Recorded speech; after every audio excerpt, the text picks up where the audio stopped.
What's up, everybody? Welcome to Brain Balance Live. My name is Corey, and I am here with Heather from Hidden Churn. Also, Brain Balance Centers in Katy, Mansfield, and the Woodlands. So if you are in from any of those places, like, we are here for you. You might be watching across the country too. We're here to help. And I'm a brain balance dad. My son Roger has been through the program for 9 months.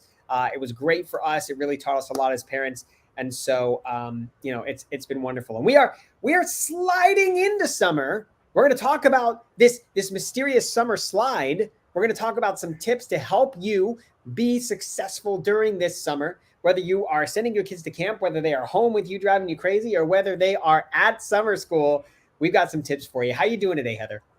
I'm doing well. I hope everyone had a good 3-day weekend. I know we all enjoy an extended weekend, but also what it's all about. I want to thank all of our military veteran families out there. And it's important for kids to know why we celebrate that too. But I hope everyone had a great special weekend. It is. Yeah, I know it's been a tough time right now for not only Texas, but the entire country. And we just wanted to, acknowledge that and know that everybody's having a very tough time right now, including those families. So all our love, sent to Texas, and all our love sent to, families that are struggling right now, which there's a lot. So we have to acknowledge that, folks, today we are talking about 5 tips to help you get through the summer. And they're going to be quick. They're going to be fun. But in addition to that, we want to make sure, every now and then we talk about some great, things we have going on to help. And the truth is we want to do whatever it takes to help you. That's why we do this show every single week. But in addition to that, we want to make sure that that we have a super special, opportunity right now for you.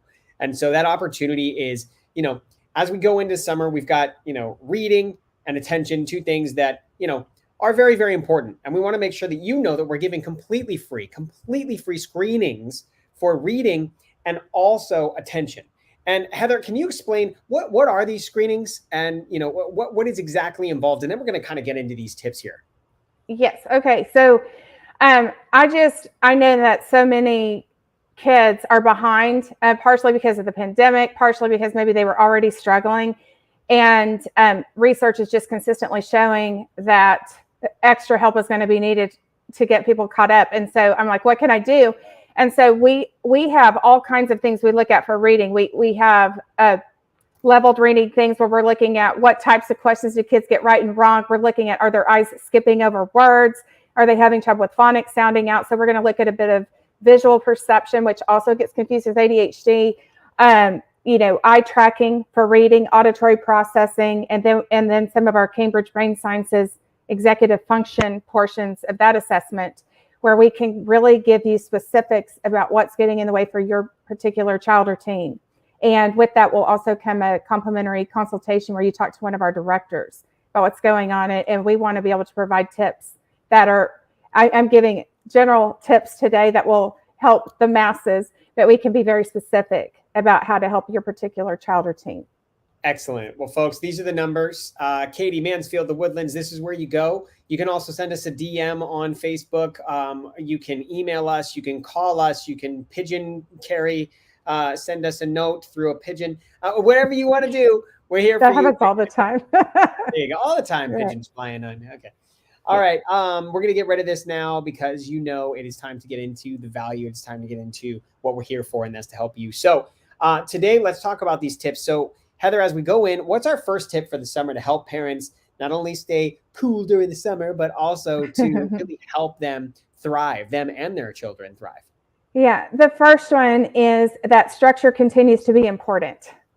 A lot of times we're like, yay, summer's anything goes, stay up however late you want. I mean, there are several reasons why continuing with structure. Does it have to look exactly like the school year? Of course not, but and we want some flexibility on this. And I think it's good to sit down and have a family meeting about kind of what the summer is going to look like and what that structure looks like. So it's structure. I'm not calling it a calendar.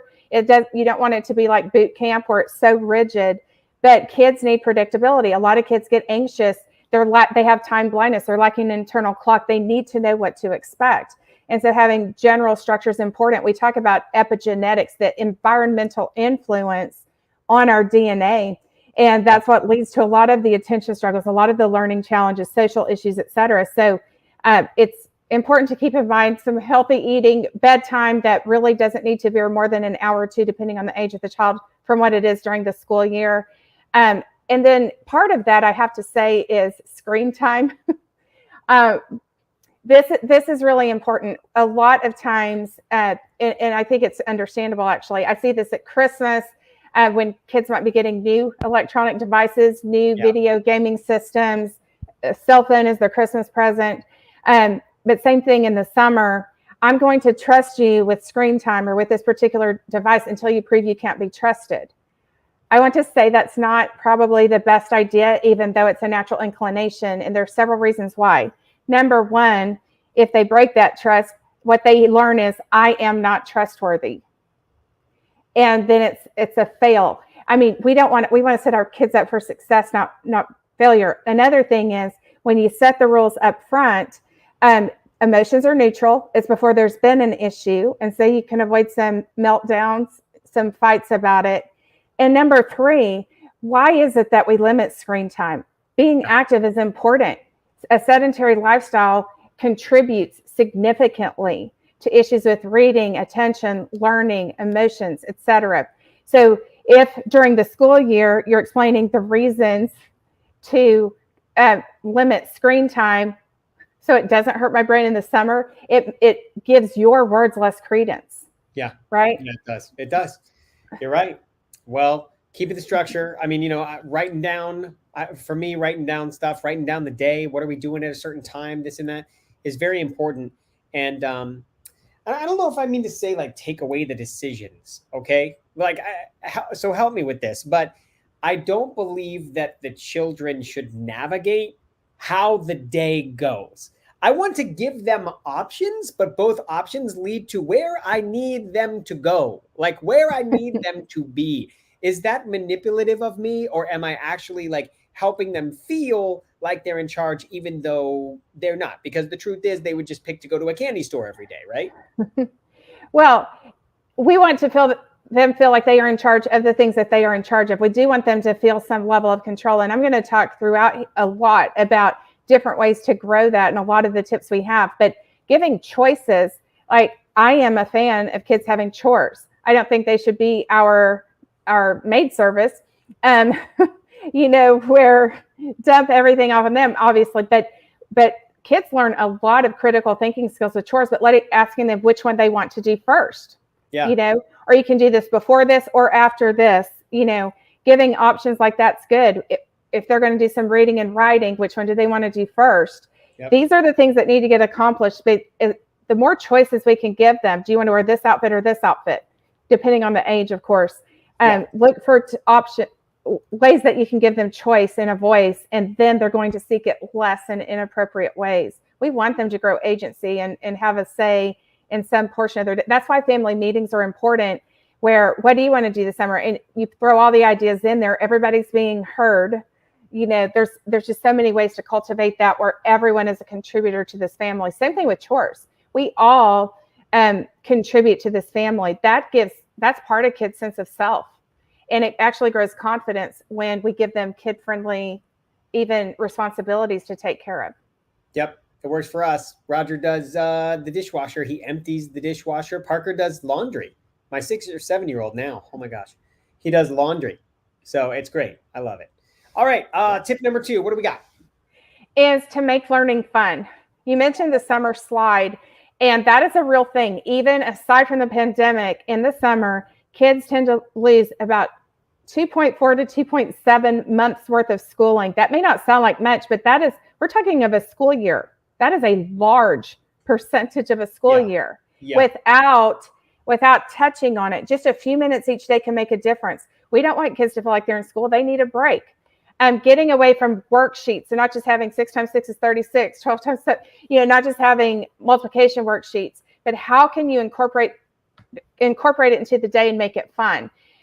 We've talked last year about teaching math. And if you're out at the swimming pool or the baseball field, measure the perimeter, figuring out baseball stats, calculating how much money I need to save in order buy this thing that I want with the money I earn. That's all math. Being at the grocery store, giving them $2, $5, and calculating how much money will you have left if you buy these things. That's all math. But math is one of the subjects where I hear the most. Well, history and math probably are the two that I hear the most about. When will I ever use this? Why do I need this? You know, that makes it relevant. We have this budget for the vacation. What does gas cost? How far do we have to go? You know, and having them help plan the trip. And here's some activities we can choose from, and them doing the math on where we are on the budget. That all, when kids are engaged, when they find it relevant, dopamine, reward, feel-good chemical is lit up like crazy. And now learning is meaningful. They take that with them into the next school year. If you visit a museum, or when I was growing up, a lot of our vacations were historical sites.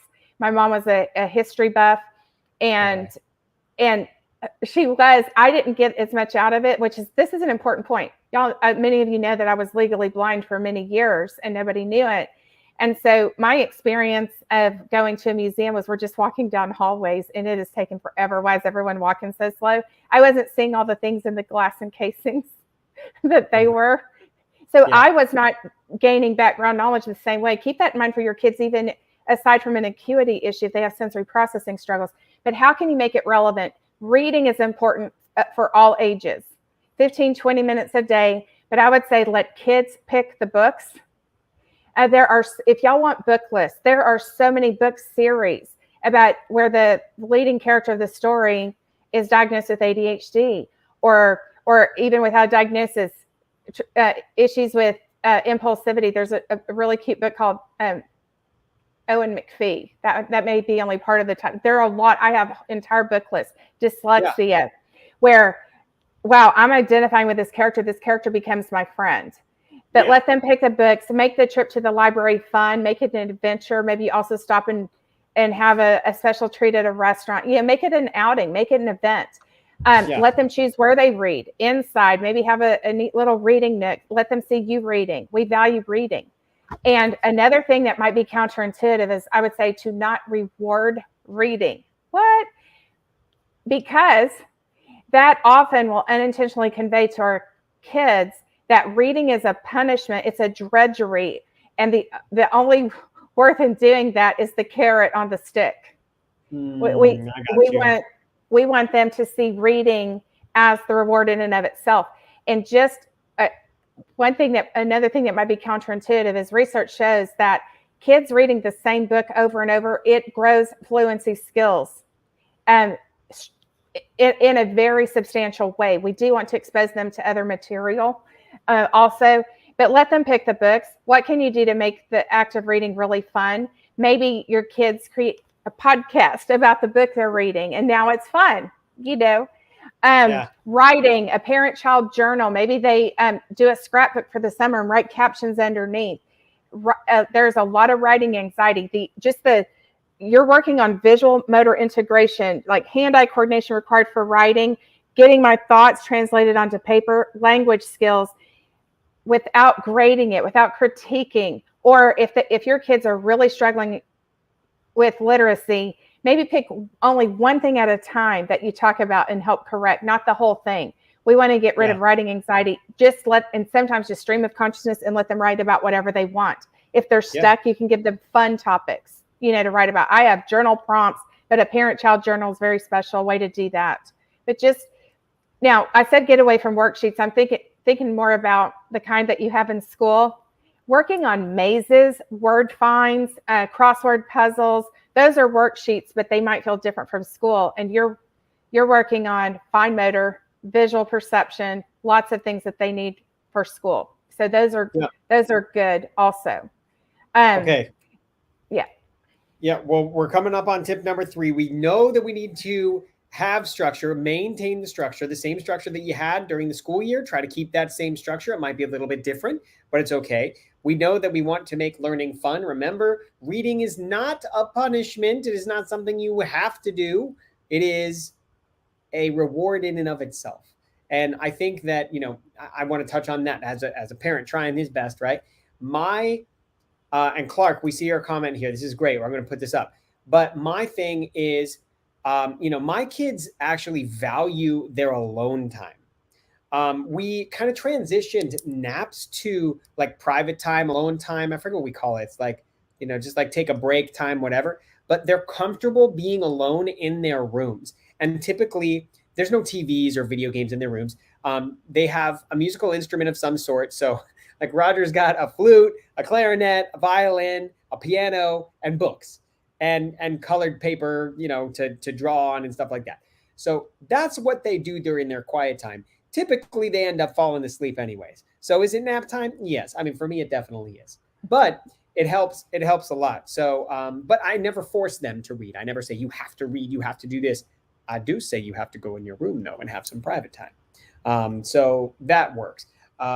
Is that kind of what you're talking about, Heather, with the whole like not making reading like a reward? Well, I think it. They do it. I think yes, I do think it needs to be part of the daily structure, because reading 15 to 20 minutes a day can prevent that learning loss, and they can even make gains in the summer. The reading proficiency across the country is not. If I told you the exact stats, it's alarming. So yeah. Let's see, using extrinsic motive. Yeah. Thank you, Clark. Yeah. Sometimes, that's such a great question about when are extrinsic motivators a good idea. Yeah. A lot of times kids diagnosed with ADHD, or even without the diagnosis, issues in that realm. I did an entire show last week about I can't, so I won't try. And we talked about the brain's involvement in motivation.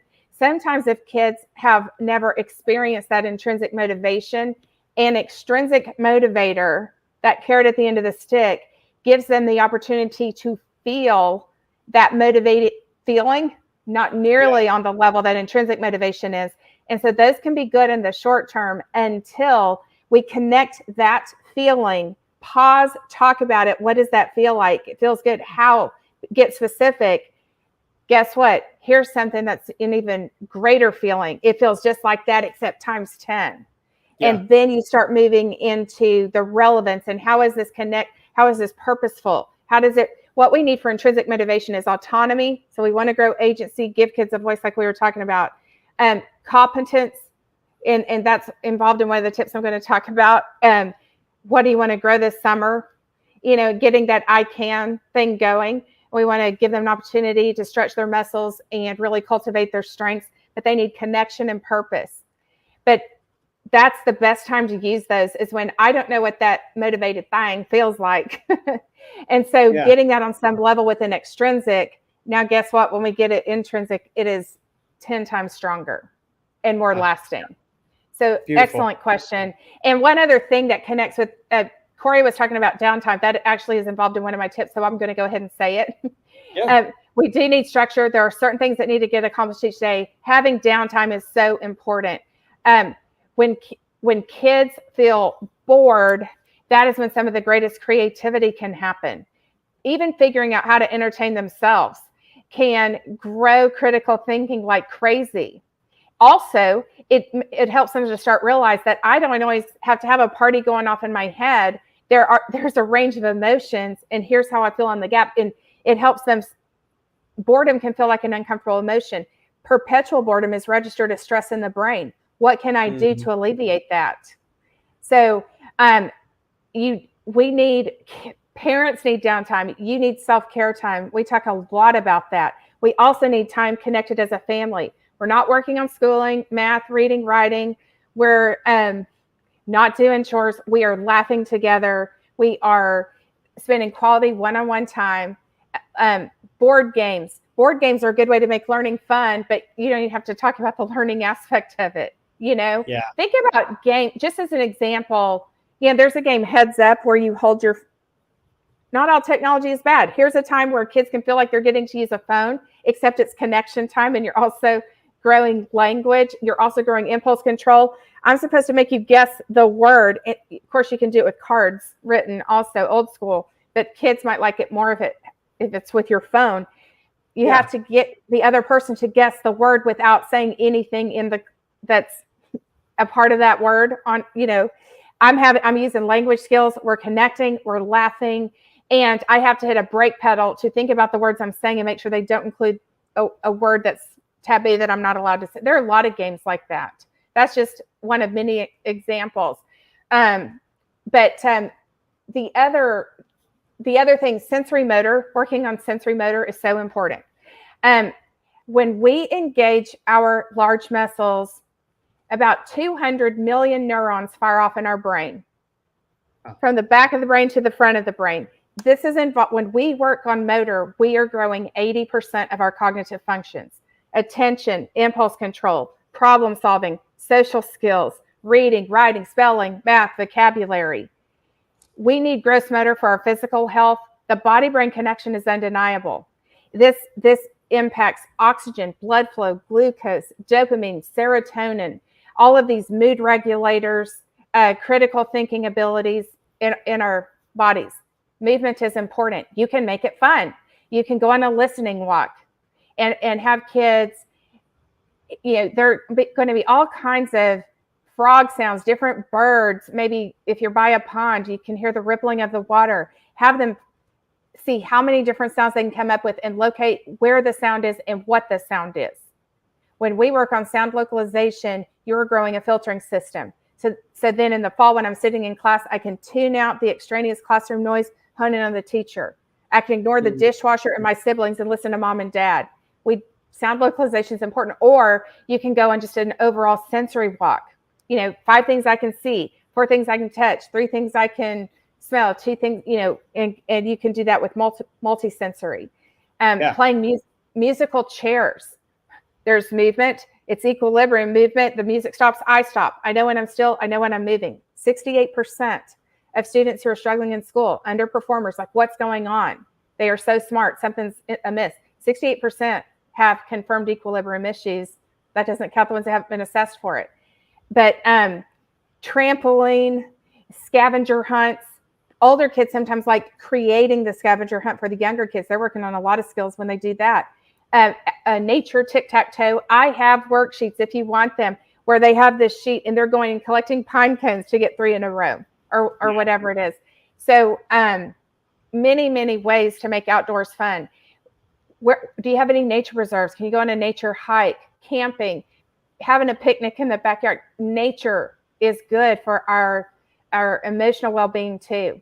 But sensory gardening grows a lot of critical thinking skills. You have to plan. You're growing responsibility. I need to remember alternating, not too much sun, but having enough, watering the plant, seeing it grow, taking care of a pet, going out and play, anything where there's responsibility and movement. A swing set is great. Monkey bars are so great. When I hang from monkey bars, I'm working on fine motor. I'm growing these muscles for grip. You're expanding your lung capacity, which means more oxygen to the brain. There so many abilities. You're growing a lot of upper body strength. A lot of times our kids who get tired with riding, they even have shoulder weakness. It's not just the fingers. We don't think about that. Core. So sensory motor. So that is not just about digging in kinetic sand. Yes, all of those things are great. If you have kids who have touch aversions, Play-Doh, kneading dough, stirring, all of these are sensory. It's not just when you have a sensory bin. So playing Simon Says and having them march, do things where they're crossing the midline of their body. You are growing brain communication when you do that. And you're growing impulse control because they have to pause and think, did Simon say this?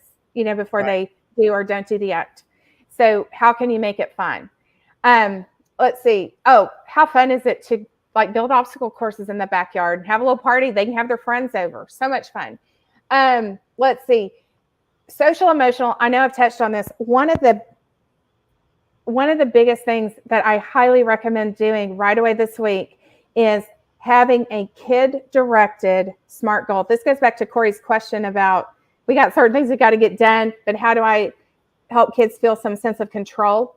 What is something you want to work on this summer that you want to get better at? It could be a new interest, a hobby. It could be a musical instrument. It could be an athletic ability.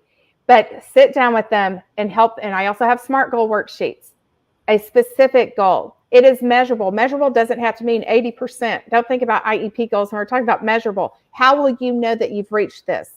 Yeah. It could be a social emotional goal, and they know that they've not had any spats with their friends this summer, or they had 2 instead of 10. Achievable. I know you can do this. What is it that lets you know you can do this? And then that's an opportunity to adjust the goal if necessary. It's going to be relevant automatically to them because they're the ones coming up with it, and time bound. I highly recommend having you have an end game, like this is the big thing I want to accomplish, and then breaking it down into SMART goals each week.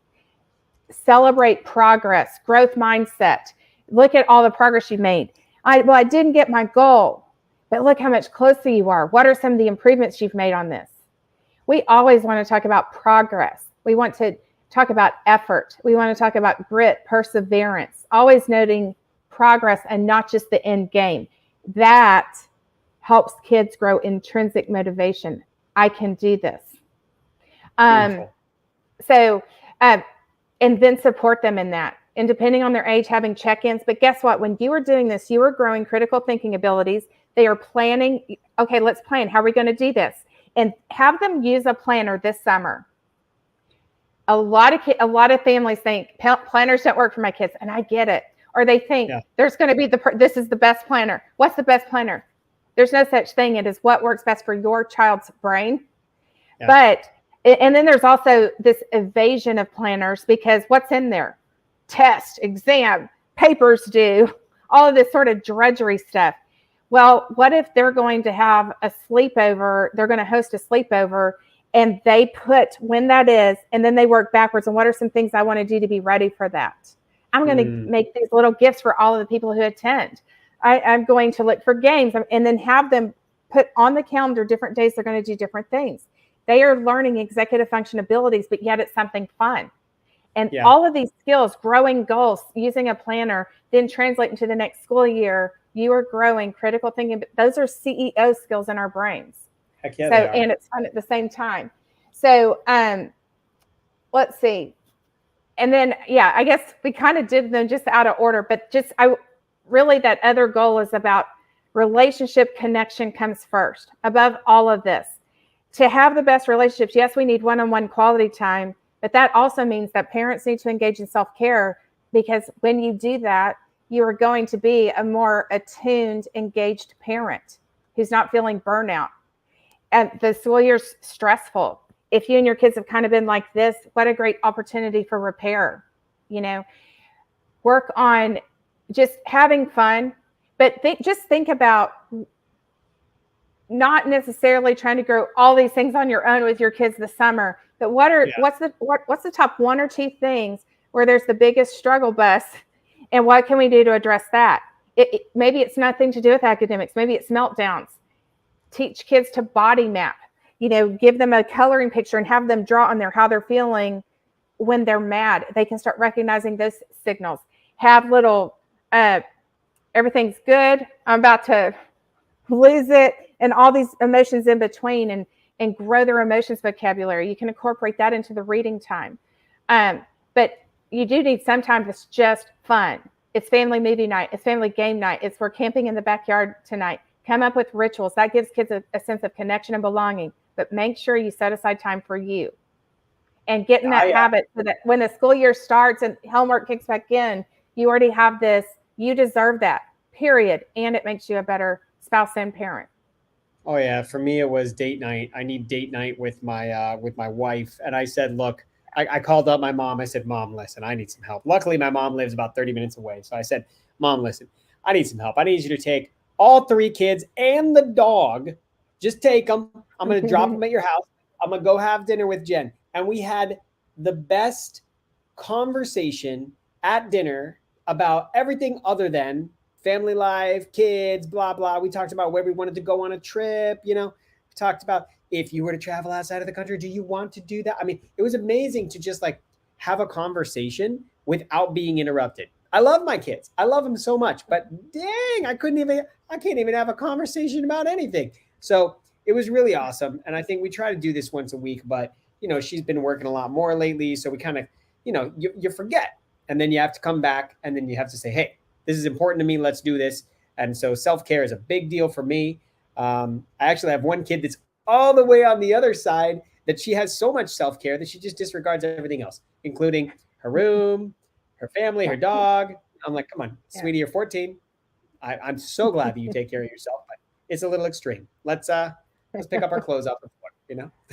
See, today's all about balance. But yeah, just a couple things I want to say about self-care are it's very important to have couple time when you are not just talking about parenting issues. Yeah. What brought y'all together in the first place, but also self-care is not the same as self-maintenance. Self-maintenance, that is getting enough sleep, eating right, exercising, the things that we must do to be healthy. Now, if you love that aerobics class that you take, it is just absolutely fun, and your friends go with you, and that in and of itself is rewarding, then that's self-care also. But if you exercise to be healthy, but you don't actually enjoy it for the sake of the activity itself, that is maintenance. Self-care, these are things that are energy begetting, that connect you with who you are apart from the roles you fill. Not mama, not spouse, not friend, not colleague. Who am I? What stirs my soul? Maybe it's philanthropy. Maybe it's a certain hobby that you've given up. Set aside time for that. And if you're like, my spouse travels all week long, is only here on the weekend, so I'm kind of a single parent during the week, or maybe you are a single parent, maybe it is taking a bubble bath and having a sign on the door and playing your favorite music. And when color on the outside of the door is red, that means it's mama time or daddy time, you know. But then I'll turn it over. There are still creative ways to get some self-care. Yeah, there are. Beautiful. Well, did we hit all of the? We hit all 5. Yes. Beautiful. All right. Well, then that's where I get to throw up this additional slide. Everybody, you know where to find us. Katie, Mansfield, The Woodlands. Parents, if you're out there and you need some help, remember we got those free reading and attention screenings going on right now. All you have to do is send an email, give us a call, say, hey, listen, Heather and this super attractive dude, they were on Facebook. They were talking about these free screenings. I need to do one. And, you know, that's all you got to say. And we'll go from there. So that's it. And one other thing I'll say is I do send out a weekly newsletter that is chock full of all kinds of tips on topics related to social, emotional, behavioral, academic struggles, and just message us if you want to get added to that. Yeah, just send us a note. We'll add you to it. All right, everybody. Listen, thanks for tuning in. Thanks for being here. And we will be here every week just for you. Make sure you tune in on Thursdays at 1 o'clock Central for Heather's show with Dr. Brian Aspie. And other than that, make it a great summer. Get out there and get some vitamin D and enjoy life, because we're happy to have you here, and we're happy to continue helping whenever we can. So we'll talk to you soon. Thanks, everybody. Thanks, everyone. Bye. Bye.